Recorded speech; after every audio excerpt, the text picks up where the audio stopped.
ਸਮੁੱਚੇ ਪੰਜਾਬ ਦੇ ਅਧਿਆਪਕ ਸਾਥੀਆਂ ਨੂੰ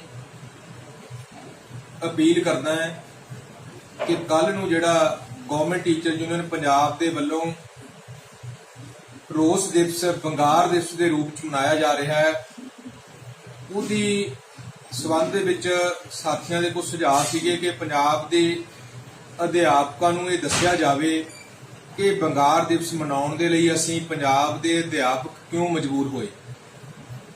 तुसीं बहुते अध्यापक महसूस करते हैं कि पिछले लंबे समय तो सरकार ने अध्यापकों के उत्ते कई तरह दी वादा खिलाफियां कीतियां, जिहदी मैं तुहाडे नाल थोड़ी चर्चा करनी है।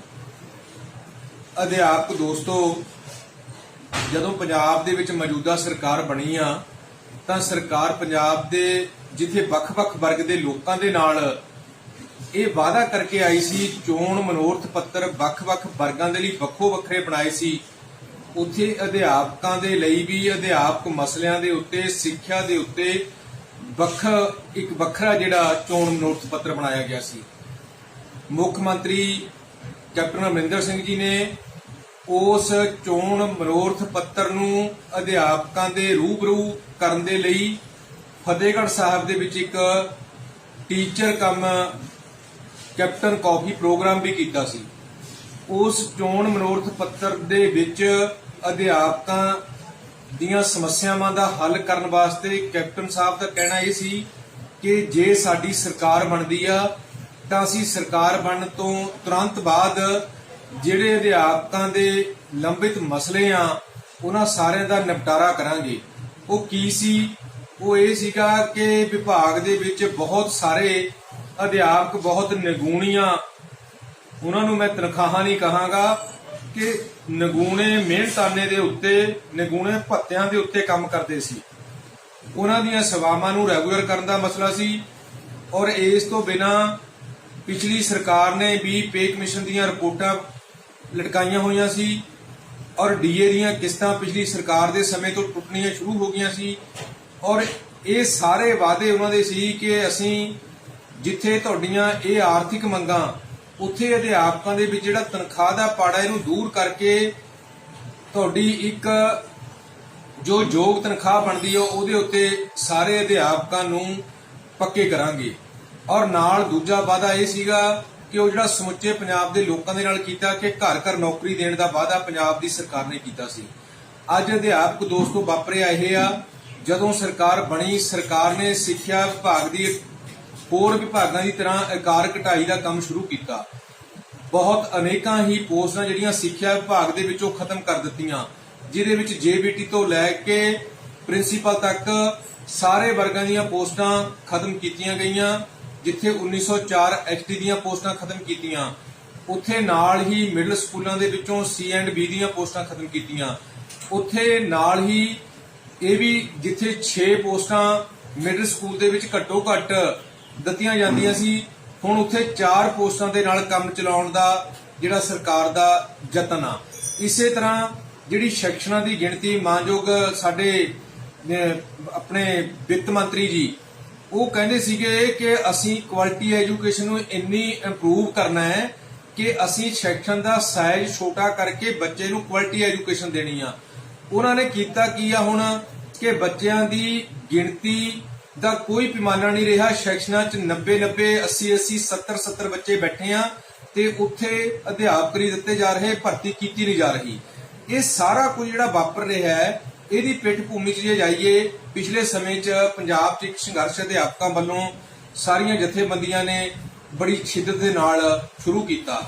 उस संघर्ष तो बाद सरकार ने सांझे अध्यापक मोर्चे नाल और अध्यापक संघर्ष कमेटी नाल 5 ਤੇ 6 ਅਪ੍ਰੈਲ 2019 ਨੂੰ ਚੰਡੀਗੜ੍ਹ 'ਚ ਮੁੱਖ ਮੰਤਰੀ ਜੀ ਨੇ 4 ਮੰਤਰੀਆਂ ਨੂੰ ਭੇਜ ਕੇ ਫੈਸਲੇ ਕੀਤੇ ਕਿ ਇੱਕ ਕਮੇਟੀ ਬਣੇਗੀ, ਜਿਹਦੇ ਵਿੱਚ ਵਿੱਤ ਮੰਤਰੀ ਜੀ ਦਾ ਕਹਿਣਾ ਸੀ ਕਿ ਹੁਣ ਸਾਡੇ ਖਜ਼ਾਨੇ ਦੀ ਪੋਜੀਸ਼ਨ ਕਾਫੀ ਚੰਗੀ ਹੋ ਗਈ, ਅਸੀਂ ਤੁਹਾਡੇ ਵਿਭਾਗ 'ਚ ਜਿੰਨੇ ਵੀ ਕੱਚੇ ਅਧਿਆਪਕ ਕੰਮ ਕਰਦੇ ਆ ਉਹਨਾਂ ਦੀਆਂ ਸੇਵਾਵਾਂ ਨੂੰ ਰੈਗੂਲਰ ਕਰਨ ਵਾਸਤੇ ਇੱਕ ਪਾਲਿਸੀ ਬਣਾਵਾਂਗੇ, ਜਿਹਦੇ 'ਚ ਤੁਹਾਡੇ ਨੁਮਾਇੰਦੇ ਵੀ ਲਵਾਂਗੇ।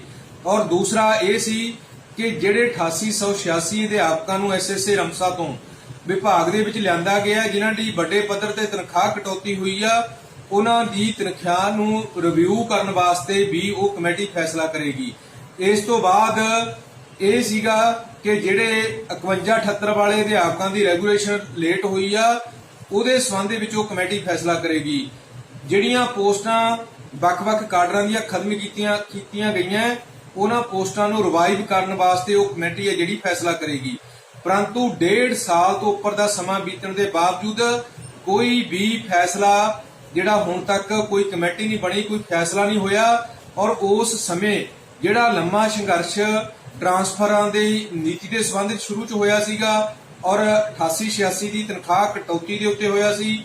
ਕੰਪਿਊਟਰ ਅਧਿਆਪਕ ਜਿਹੜੇ ਸਿੱਖਿਆ ਵਿਭਾਗ ਦੇ ਵਿੱਚ ਹਾਲੇ ਤੱਕ ਮਰਜ ਨਹੀਂ ਕੀਤੇ, ਜਿਨ੍ਹਾਂ ਨੂੰ ਪਿਕਟਸ ਸੁਸਾਇਟੀ 'ਚ ਹੀ ਰੱਖਿਆ ਹੋਇਆ ਹੈ, ਇਹ ਸਾਰੀਆਂ ਜਿੰਨੀਆਂ ਟੋਟਲ ਕੈਟਾਗਰੀਆਂ ਕੱਚੇ ਤੌਰ ਤੇ ਕੰਮ ਕਰਦੀਆਂ ਸਾਰੇ ਮਸਲੇ ਆ ਜਿਹੜੇ ਇਹ ਨਿਬੇੜਨੇ ਸੀ। ਪਰੰਤੂ ਸਰਕਾਰ ਨੇ ਇਹਨਾਂ ਨੂੰ ਨਿਬੇੜਨ ਦੀ ਬਜਾਏ ਸਿੱਖਿਆ ਵਿਭਾਗ ਦੇ ਉੱਤੇ ਹਮਲਾ ਜਿਹੜਾ ਤਿੱਖਾ ਕੀਤਾ ਹੋਇਆ ਹੈ। ਔਰ ਪਿਛਲੇ ਸੰਘਰਸ਼ ਦੇ ਦੌਰਾਨ ਜਦੋਂ ਲੰਬਾ ਸਮਾਂ ਸੰਘਰਸ਼ ਚੱਲਿਆ ਪੰਜਾਬ ਦੀਆਂ ਵੱਖ-ਵੱਖ ਥਾਵਾਂ ਤੇ, ਚਾਹੇ ਉਹ ਲੁਧਿਆਣੇ 'ਚ ਹੋਵੇ, ਪਟਿਆਲੇ 'ਚ ਹੋਵੇ, ਚਾਹੇ ਉਹ ਚੰਡੀਗੜ੍ਹ 'ਚ ਹੋਵੇ, ਉਸ ਸਮੇਂ ਬਹੁਤ ਸਾਰੇ ਅਧਿਆਪਕਾਂ ਦੀਆਂ ਬਦਲੀਆਂ, ਸਸਪੈਂਸ਼ਨਾਂ, ਚਾਰ ਸ਼ੀਟਾਂ ਜਿਹੜੀਆਂ ਕੀਤੀਆਂ ਸੀ, ਉਹਦਾ ਉਸ ਕਮੇਟੀ ਦਾ ਉਸ ਮੀਟਿੰਗ ਦੇ ਵਿੱਚ ਫੈਸਲਾ ਸੀ ਕਿ ਉਹ ਸਾਰੀਆਂ ਨਿਪਟਾਈਆਂ ਜਾਣਗੀਆਂ। ਪਰ ਬੜੀ ਹੈਰਾਨੀ ਵਾਲੀ ਗੱਲ ਆ ਕਿ ਉਹ ਬਦਲੀਆਂ ਰੱਦ ਹੋਈਆਂ, ਸਾਰਾ ਕੁਝ ਹੋਇਆ। ਸਿੱਖਿਆ ਵਿਭਾਗ ਦੀ ਅਫਸਰਸ਼ਾਹੀ ਨੇ ਹਾਲੇ ਤੱਕ ਉਹਨਾਂ ਆਗੂਆਂ ਦੀਆਂ, ਉਹਨਾਂ ਅਧਿਆਪਕਾਂ ਦੀਆਂ ਉਹ ਚਾਰ ਸ਼ੀਟਾਂ ਰੱਦ ਨਹੀਂ ਕੀਤੀਆਂ। ਔਰ ਇੱਥੋਂ ਤੱਕ ਇਹ ਪੋਜੀਸ਼ਨ ਚੱਲਦੀ ਆ ਕਿ ਅਧਿਆਪਕਾਂ ਦੀ ਜਵਾਨਬੰਦੀ ਨੂੰ ਕਰਨ ਵਾਸਤੇ, ਉਹਨਾਂ ਦੇ ਮੂੰਹ ਨੂੰ ਤਾਲਾ ਲਾਉਣ ਵਾਸਤੇ, ਤਾਂ ਕਿ ਕੋਈ ਸਰਕਾਰ ਨੂੰ ਇਹ ਨਾ ਕਹਿ ਸਕੇ ਕਿ ਤੁਸੀਂ ਸਰਕਾਰ ਬਣਨ ਤੋਂ ਬਾਅਦ ਲੋਕਾਂ ਨਾਲ ਵਾਅਦਾ ਕੀ ਕਰਕੇ ਆਏ ਸੀ, ਉਹ ਵਾਅਦੇ ਨੂੰ ਨਿਭਾਓ।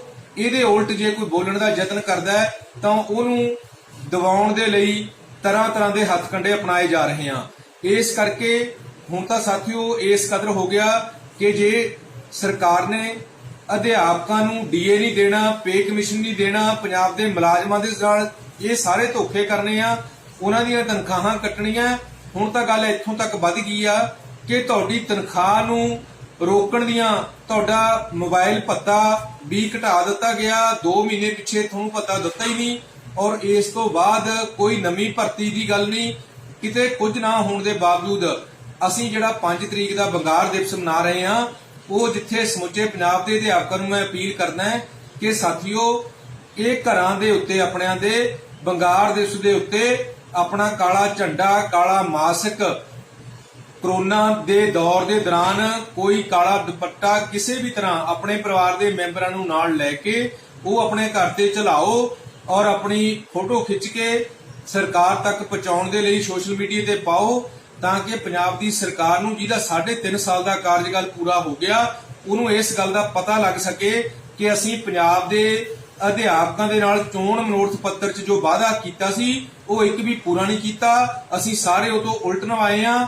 ਜਦ ਸਰਕਾਰ ਨੂੰ ਜਿੰਨੀ ਦੇਰ ਤੱਕ ਉਹਨਾਂ ਦੀਆਂ ਕਮੀਆਂ ਦਾ ਪਤਾ ਨਹੀਂ ਲੱਗਦਾ, ਉਨੀ ਦੇਰ ਤੱਕ ਆਪਣੀਆਂ ਮੰਗਾਂ ਮਸਲਿਆਂ ਦਾ ਨਿਪਟਾਰਾ ਨਹੀਂ ਹੋਣਾ। ਇਸ ਲਈ ਸਾਡਾ ਫਰਜ਼ ਬਣਦਾ ਹੈ ਕਿ ਅਸੀਂ ਕੱਲ ਨੂੰ ਪੂਰੇ ਪੰਜਾਬ ਦੇ ਵਿੱਚ ਅਧਿਆਪਕਾਂ ਦੇ ਘਰਾਂ ਦੇ ਉੱਤੇ ਝੰਡੇ ਲਹਿਰਾ ਕੇ ਇਸ ਰੋਸ ਬੰਗਾਰ ਦਿਵਸ ਨੂੰ ਰੋਸ ਦਿਵਸ ਦੇ ਵਜੋਂ ਮਨਾਈਏ ਔਰ ਸਰਕਾਰ ਨੂੰ ਜਗਾਈਏ ਕਿ ਤੁਸੀਂ ਜੋ ਵਾਅਦਾ ਕੀਤਾ ਸੀ ਉਹਨੂੰ ਨਿਭਾਓ। ਜੇ ਨਹੀਂ ਨਿਭਾਓਗੇ ਤਾਂ ਆਉਣ ਵਾਲੇ ਸਮੇਂ ਦੇ ਵਿੱਚ ਅਸੀਂ ਘਰ ਘਰ ਜਾ ਕੇ ਸਰਕਾਰ ਦੀਆਂ ਉਹਨਾਂ ਨੀਤੀਆਂ ਦਾ ਕੱਲੇ-ਕੱਲੇ ਪੰਜਾਬ ਦੇ ਵਿਅਕਤੀਆਂ ਦੇ ਲਈ ਔਰ ਖਾਸ ਤੌਰ ਦੇ ਉੱਤੇ ਪੰਜਾਬ ਦੀ ਬੇਰੁਜ਼ਗਾਰ ਲੋਕਾਂ ਦੇ ਨਾਲ ਕੇਂਦਰੀ ਸਕੇਲਾਂ ਦੇ ਨਾਂ ਦੇ ਉੱਤੇ ਜਿਹੜਾ ਧੱਕਾ ਕਰ ਰਹੇ ਆ ਔਰ ਪੁਰਾਣੀ ਪੈਨਸ਼ਨ ਜਿਹੜੀ ਵੱਡੇ ਪੱਧਰ ਦੇ ਉੱਤੇ ਸਰਕਾਰ ਦਾ ਵਾਅਦਾ ਸੀ ਕਿ ਅਸੀਂ ਪੁਰਾਣੀ ਪੈਨਸ਼ਨ ਆ ਜਿਹੜੀ ਉਹਨੂੰ ਅਸੀਂ ਬਹਾਲ ਕਰਾਂਗੇ, ਪਰੰਤੂ ਸਰਕਾਰ ਨੇ ਹੁਣ ਤੱਕ ਉਹ ਬਹਾਲ ਨਹੀਂ ਕੀਤੀ। ਇਹ ਸਾਰੇ ਮਸਲੇ ਆ ਜਿੰਨੇ ਸਾਡੇ ਇਹ ਤਦੇ ਨਿਪਟਣੇ ਆ ਜੇ ਅਸੀਂ ਸੰਘਰਸ਼ ਦੇ ਮੈਦਾਨ ਚ ਆਵਾਂਗੇ। ਸਾਨੂੰ ਚਾਹੀਦਾ ਇਹ ਆ ਕਿ ਅਸੀਂ ਸਾਰੇ ਇਕਜੁੱਟ ਹੋਈਏ। ਜਿੱਥੇ ਪੰਜਾਬ ਦੇ ਮੁਲਾਜ਼ਮਾਂ ਨੇ ਵੀ ਆਪਣੇ ਪੱਧਰ ਦੇ ਉੱਤੇ, ਚਾਹੇ ਉਹ ਪੇ ਕਮਿਸ਼ਨ ਦੇ ਸੰਬੰਧ ਚ, ਚਾਹੇ ਡੀ ਦੇ ਸੰਬੰਧ ਚ, ਜਿੰਨੇ ਵੀ ਜਿਹੜੇ ਮਸਲੇ ਉਠਾ ਕੇ ਪ੍ਰੋਗਰਾਮ ਲਿਖੇ ਹੋਏ ਆ, ਪੰਜਾਬ ਦੇ ਅਧਿਆਪਕ ਉਹਨਾਂ ਦਾ ਹਿੱਸਾ ਬਣਨ ਤੇ ਕੱਲ ਦਾ ਜਿਹੜਾ ਇਹ ਪ੍ਰੋਗਰਾਮ ਹੈਗਾ, ਇਸ ਪ੍ਰੋਗਰਾਮ ਨੂੰ ਬੰਗਾਰ ਦਿਵਸ ਨੂੰ ਅਸੀਂ ਪੂਰੀ ਤਰ੍ਹਾਂ ਮਨਾਈਏ। ਜੇ ਅਸੀਂ ਨਹੀਂ ਮਨਾਵਾਂਗੇ ਇਹ ਸਾਡੀ ਭੁੱਲ ਹੋਏਗੀ। ਜਦੋਂ ਸਾਡੀ ਤਨਖਾਹ ਵੀ ਕੱਟੀ ਜਾ ਰਹੀ ਆ ਵੀ ਫਿਰ ਇਹ ਸਾਡੀ ਭੁੱਲ ਦਾ ਸਾਨੂੰ ਖਮਿਆਜਾ ਭੁਗਤਣਾ ਪਊਗਾ। ਮੈਨੂੰ ਵਿਸ਼ਵਾਸ ਆ ਕਿ ਪੰਜਾਬ ਦੇ ਅਧਿਆਪਕ ਇਸ ਚੈਲੰਜ ਨੂੰ ਕਬੂਲ ਕਰਦੇ ਹੋਏ ਸਰਕਾਰ ਦੇ ਨੂੰ ਇਹਨੂੰ ਮਨਾਉਣਗੇ जय जनता जित लड़दे लोग। अगर आपको हमारी ये वीडियो पसंद आई है तो इसको लाइक करें, सब्सक्राइब करें और बेल आइकन को दबाना ना भूलें।